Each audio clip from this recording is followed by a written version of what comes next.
Welcome back to episode 15 of season 1 of the F1 2010 Career Mode Championship.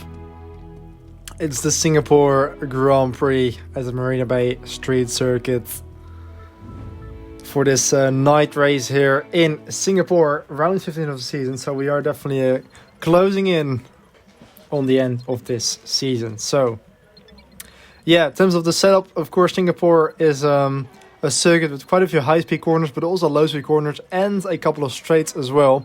But of course, the start-finish straight is pretty short, as is the back straight with a bit of a kink in it. So that's why we're using pretty high aero. And practice was pretty academic, apart from that moment there, where we completely smashed into the wall, which is something that we're going to have to look out for in the race, because there's like a bit of a wall that sticks out there. Well done, that's the end of the session. First place, great job. Where the wall sticks out after the Singapore sling, so I definitely learned my lesson there to not hit it. You've had a seriously good run of qualifying performances so far this season. Can you maintain this level of momentum this weekend? In terms of qualifying, we probably can, because we have been very competitive this season in qualifying, so we will probably be able to challenge for pole position once again. It's just about finishing it off in the race, which we did do in Monza, despite the setbacks there with the drive-through penalty. Are the team happy with the information you've been able to relay back to them during the practice sessions this season? I think they are about most rounds, although in this practice session I crashed out while doing the R&D test, actually, because we did have a new test for a new aero package that will hopefully come later on in the season. But that crash, hitting the wall on the exit of the Singapore sling, didn't really help. Well, it may not be the World Championship, but you've certainly got one over on Sebastian Buemi this season. This must put you in a stronger position within the team and be a good boost to your confidence. It certainly is, because of course I did re-sign a couple of rounds ago. So, beating Sebastian Buemi so comprehensively this season is definitely gonna increase our chances of becoming the first driver next year. So heading into qualifying now, we did get faster in practice, despite that crash actually, because it happened a little bit later on in the session.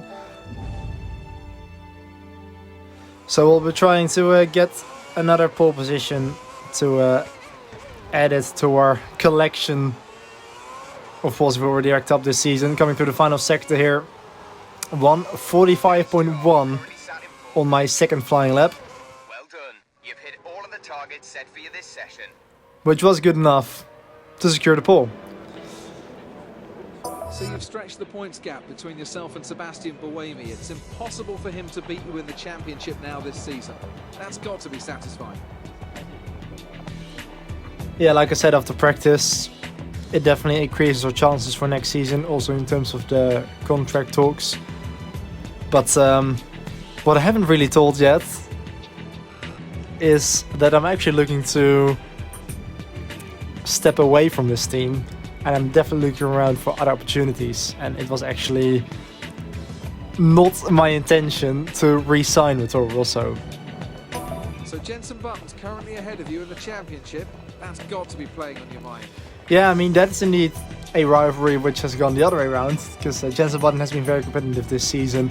And it looks like it's going to be very difficult to beat him. You look to have a good qualifying session today. Are you pleased with how it went? Yeah, pole position. So, couldn't have been better, really. I mean, there's always a bit of time to find it in the lap, but if it's pole, then it's pole, right? Anyway, we're in a prime position for another victory to follow it up from our win in Monza. Position that should give you a great chance in the race. It certainly should give us a great chance in the race. And let's head into it for round 15 of the season, and let's try and make it back to back.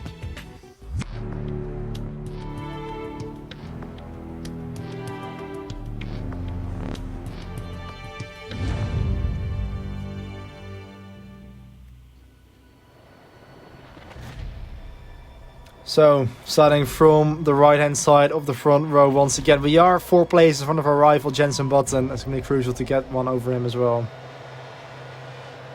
So 12 laps ahead of us here at the Marina Bay Street Circuit under the floodlights here in the night, as we are on the way for round 15 of Season 1 of F1 2010 Career Mode. We maintain the lead into Turn 1. And now it's just about holding off the two Red Bull cars behind us. It's Sebastian Vettel and Mark Webber, followed by the McLaren of Lewis Hamilton. So we have actually pulled away by quite a bit. It looked like they were tangled up with each other a little bit. So we have actually been able to open out a bit of an advantage here as we end the first lap. Coming around the final corner, 150.6 to open the account. And we do have already about a 2-second lead over Mark Webber. Although he did start to close it down a little bit, as you can see, a bit of a back end loss there. I was actually saved by the wall. I hit the wall with my rear tire. Luckily, no damage there. And you can see that already the rear tires are starting to wear off a little bit. All the yellow in the car indicated there in the tire wear status. So the option tires are really wearing off quickly. Seems like the asphalt here is very abrasive, and the gap is down to half a second, 0.4 of a second to be exact there in the middle sector as we now end lap 2. All the tires are now starting to get into the yellow zone on the tire indicator.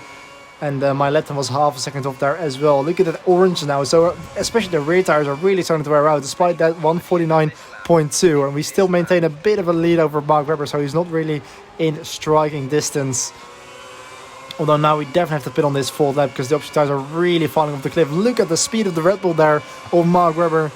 The RB6 briefly goes through on us as we head into the braking zone of turn 6. But we managed to take a finish line into the corner and maintain the lead.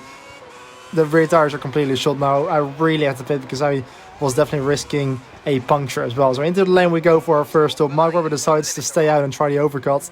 As we come into the pit lane, it's a pretty good stop there from the Toro Rosso team.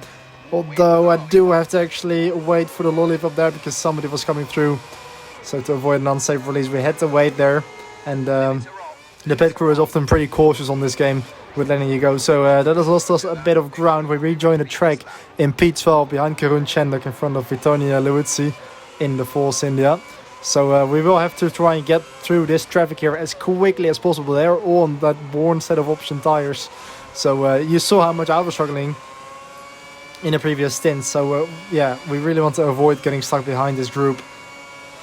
As we go up the inside of Chandok there into turn 6, and we also get the Sauber of Kamui Kobayashi. We have look up the inside of Lucas Di Gressio as well in the Virgin. But we just have to stick back for now as we go clean around the outside. Up into P9. It was actually Pedro de la Rosa, so apologies for that. P9 now behind Sebastian Vettel in the Red Bull. He's also really struggling as we go into this twisty section of the circuit. Better exit there as we go over the bridge there underneath the tunnel. And that's us up into 8th place behind our teammate Sebastian Wormy in the other STR5 Toro Rosso car. So he actually pitted at the end of that lap. Now onto lap 6, the rest is into the lane, and that now relinquishes also into P5 with Kamui Kobayashi, the other Sauber, now taking over the lead, but he also still has to make a pit stop. Hamilton though is actually in front of us, so he has actually made an overcut on us because he did actually pit as well. As we go up the inside of Hamilton here into this 90-degree hairpin up to P4. So that is now us effectively in P3 because it's only Kobayashi who actually still had the pit. So now we are up into 3rd place, 146.9 on this fresh set of tires. It's Webber leading the way from Adrian Sutil somehow. So actually I think Adrian Sutil hasn't stopped yet as well. So I think we're effectively running in 2nd place behind Mark Webber, who has done a massive overcut. As we now skipped to lap 7. The prime tires felt so much better than the option tires. They were really a much better race tire. Another improvement here, 145.8 as we start lap 8. And we are definitely closing the gap actually to Mark Webber and Adrian Sutil. It's 3 seconds to Sutil, although a 7-second gap to Mark Webber. Really pushing that. Was pushing my luck on the track limits and a bit of a slide as well on the exit. Really trying to push as hard as possible as we go into turn 4. And I actually smash into the wall. And that is a race. You okay, mate? Done and dusted, unfortunately. Just trying to bite off a little bit more than what I could chew there. And I just understeered into the wall, which ripped off our left front tire. Oh, that is really unfortunate. A big impact as well. So yeah, I had no chance to actually escape that without losing a tire. But unfortunately, I pushed my luck there. And that was all she wrote. 51.6 G impact, 146.7 kilometers per hour, and 84% total damage. That is going to cost us crucial ground in the championship, and also the rivalry with Jenson Button. Good drive, mate. I can't believe we're out. Park up. Engine to off. So yeah, that was very unfortunate. I was really pushing as hard as possible. At least I got a trophy there, rocking the boat. But Mark Webber wins the race in front of Sutil and Hamilton. So Sutil, they actually raced there effectively. Somehow he went from 19 to 2nd. So a very strong drive from the German in the Force India. But yeah, very disappointing to end with a DNF. Are the team happy with how you've driven this weekend? Probably not. I mean, the pace up until the crash was alright, but yeah, we definitely threw away a podium. So can't imagine that the team is going to be satisfied with that. But at least the pace was alright again, and at least we had another pole position. It's been an interesting season so far. The racing's been close and exciting. How's it been from your point of view?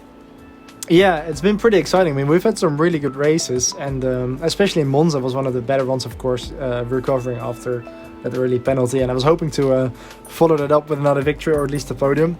And yeah, I'm really looking to beat Button as well in the rivalry, also with the contracts for next year. But unfortunately, I